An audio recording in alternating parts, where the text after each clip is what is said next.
Beata Mouguier-Mérès, autrice, née à Boutaré, résidant à Bordeaux.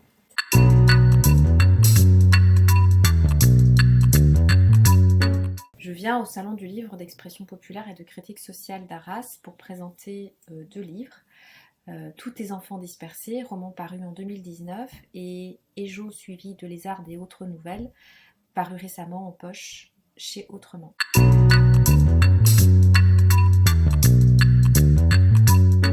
Alors pour moi qui suis originaire du continent africain et aussi d'un peuple qui a énormément souffert des clichés racistes qui ont pu lui être imposés par la société occidentale au moment de la colonisation, j'avoue que le mot de sauvage est un mot dont je me méfie énormément à cause de tout ce dont il est porteur en termes de représentation.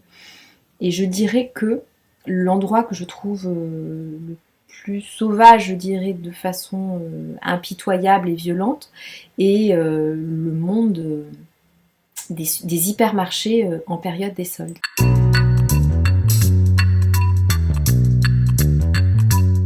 Alors, mon roman sauvage, c'est L'agent secret de Joseph Conrad, un roman qui est paru en 1907. C'est extrêmement bien écrit, hein.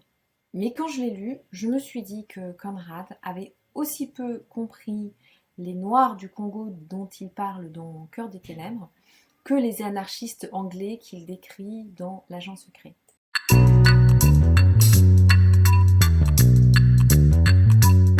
Ma musique sauvage, c'est une cassette, oui, je sais qu'il y a des jeunes qui ne savent pas ce que c'est que ce truc, qui m'a été offerte par quelqu'un d'extrêmement gentil quand je suis arrivée en France en 1994, Forêt et savane africaine, en me disant comme ça, quand tu auras le mal du pays, tu pourras l'écouter. Et c'est un enregistrement qui date de la fin des années 60, avec des bruits d'animaux, de calaos rieurs et pleureurs, de lions, de touracos grinçants, de chauves-souris, de singes.